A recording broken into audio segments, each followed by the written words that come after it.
Today we're going to put our foot down, set boundaries, and learn how to say no. Hey guys, it's Trezor, where we have sit-down chats, honest discussions, and unfiltered thoughts about life.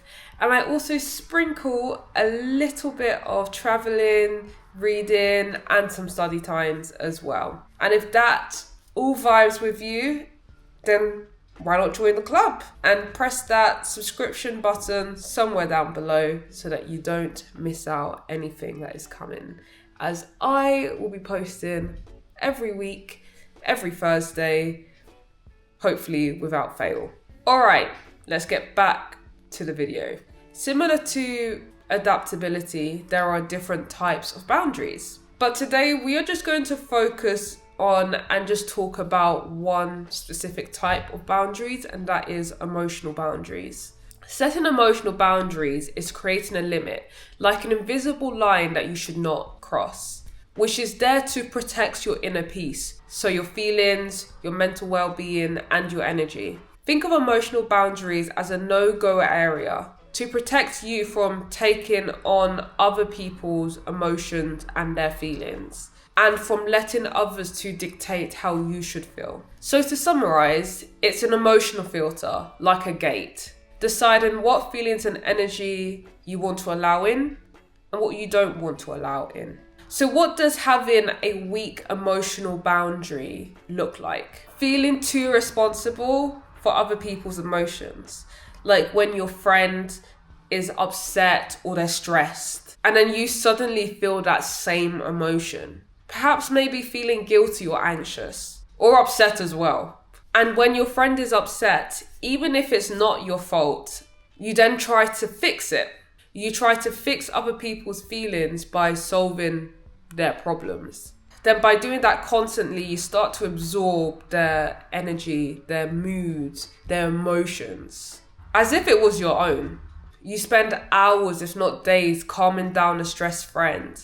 And then you end up being too tired to focus on what you should be doing, as you feel so emotionally drained from constantly managing someone else's emotions, which takes a lot of energy. Your feelings and needs take a back seat because you're so focused on fixing others. Okay, now you're probably thinking, isn't that just me being empathetic and caring for others? Isn't that good? And my answer to that is, yes, of course, caring about others is a good quality to have. But the difference is that being empathetic and showing empathy is about understanding the other person's feelings and how they feel without carrying that emotional burden on yourself or letting it control your feelings. You can comfort, listen, and support a friend or anyone without letting their emotions seep into yours. You're validating their feelings rather than saying, I feel responsible for how you feel. It's more of, I understand how you feel. Perhaps you may find it difficult to say no and overcommit to something that you know you cannot do, and potentially don't even want to do. And this is all because you don't want to disappoint anyone. You don't want to disappoint that person. For instance, like doing a favor for someone when deep down you know you don't want to do it and you're not really that interested in doing it. Or when someone else's reaction changes your mood, when you feel defensive due to other people's behaviors. Perhaps you're letting external factors that are outside of your control to control your inner emotional state. When someone criticizes your idea, instead of thinking, well, that's your opinion, you feel ashamed, you feel upset, like you've done something wrong. Your mood just changes instantly based on someone else's reaction. But now that I'm saying that, actually, I think sometimes criticism is good because it can come from a good heart, but it's by being able to distinguish, okay, what is good criticism and what's just bad one. And the saying that I feel like everyone should go by, the quote, you've probably heard it before, but I think is just so true, is to not take criticism from someone you wouldn't take advice from. Another scenario could be when you suppress your thoughts and your opinions just to follow the crowd to keep peace. Perhaps because you're scared to say no or to disagree with the crowd. Or maybe just hiding your feelings in fear of judgment, rejection, or conflict between people. And if you're unable to express your own feelings, people may overstep your own emotional space. Being afraid to speak up when you're upset about a situation. So you just stay quiet because you worry about what other people may think. Do any of these situations that I've mentioned resonate with you? Instead, we want to build strong and solid boundaries. To say no without drowning with guilt. To listen to someone's problems and complaints without absorbing their emotions. To feel your emotions and to express your emotions without someone dictating how you should feel. To communicate your feelings and know your limits. And finally, to not let anyone gaslight you or downplay your feelings. In order to be able to do all of these things well, we need to understand the root cause. We need to understand the why. Why do we struggle with setting clear boundaries? And there are many reasons why. But from these scenarios that I've talked about, I have picked out a few key themes that can explain why.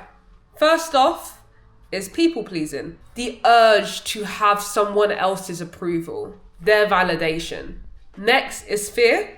The fear of pushing people away, the fear of conflict, the fear of people disagreeing with you, low self-esteem, not valuing your own needs, and perhaps even upbringing and past experiences, or feeling guilty that putting yourself first is being selfish. And now that I really think about it, some of these themes, if not all of them, intertwine with each other. And I feel like there's an overarching theme, and that is people pleasing. So let's just briefly talk about people pleasing and being a people pleaser. So being a people pleaser, as the name may suggest, is someone who prioritizes and puts first, making others happy over their own happiness or their own needs, at the expense of their own well-being. They will always say yes, even when they are exhausted, just to avoid that disappointment. The fear of disappointing others, which can come from a place of insecurity about their own self-worth, leads to the need to tie their values to others' approval. And that differs from being nice, because when you are being nice to someone, you're motivated by that genuine kindness and that genuine thought to care for people, where you support someone without sacrificing your own needs and your own priorities. So hopefully now you have some sort of an understanding as to what being a people pleaser is, or maybe you have identified that maybe you are a people pleaser, and that's okay, because it's good to be self-aware. Then you might be wondering, how can I stop being a people pleaser? What can I exactly do? And I feel like I've said this many times in many videos, but it just works, guys. It works every time. From my own personal experience, it works every single time. And that is to just pause. Before saying yes to something or agreeing to something, just pause and just tell them, okay, let me get back to you on that. Have a think about it. Don't say yes straight in a moment. Just pause and think. Sleep on it. Say to them that, okay, give me a couple of hours, give me the next day, and I will let you know what I think. So that you can think and evaluate whether you truly want to do it. Next thing you can do is to challenge your fear and ask yourself, if I say no, what is the worst thing that could happen? Is there going to be a thunderstorm? Is the world going to collapse? Genuinely, what is the worst thing that could happen? The fear of disappointing someone is much bigger in your head, in your mind, than it is in reality. And even if you're going to disappoint someone, so be it. Life moves on. Like literally, if you don't do it or do the favor that they ask you to do, they will find other alternative solutions. Most of the time, you're not the only solution. There are other alternative solutions that they can do. If you can't do it, you can't do it. Simple. And with that, give yourself permission to put yourself first. To put your own well-being first. Yourself and your well-being should be your priority. And putting yourself first doesn't mean you're selfish. It means that you're practicing self-respect.